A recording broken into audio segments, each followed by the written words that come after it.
সাপ্তাহিক ছুটির দিনে জনসমুদ্রে পরিণত হয়েছে সমুদ্র শহর কক্সবাজার। অনেকেই হোটেলে রুম না পেয়ে লাগেজ ও ব্যাগ নিয়ে অবস্থান নিয়েছেন বিচের পাশেই। শুক্রবার সৈকতের বিভিন্ন পয়েন্ট ঘুরে দেখা গেছে কক্সবাজারে ভিড় করেছেন লাখো মানুষ। সবাই মেতেছেন বাঁধ ভাঙা আনন্দ উল্লাসে। তবে সবার কপালে জোটেনি আবাস, মেলেনি থাকার ঠাঁই। অনেকে তাই ব্যাগ কাঁধে ঘুরছেন এই হোটেল থেকে সেই হোটেল। ওয়ালটনের পণ্য কিনে জিতে নিতে পারেন নগদ 20 লক্ষ টাকা। Double million offer! Walton fridge কিনে পেতে পারেন 20 লক্ষ টাকা। রয়েছে কোটি কোটি টাকার নিশ্চিত উপহার।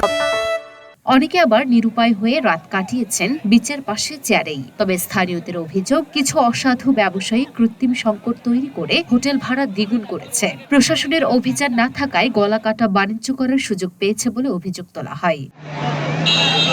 এই দাবির পক্ষে সায় দিলেন ঘুরতে আসা কয়েক পর্যটকও।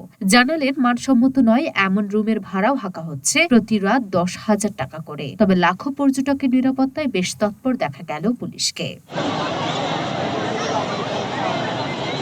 Luna Afroz, Dhaka post.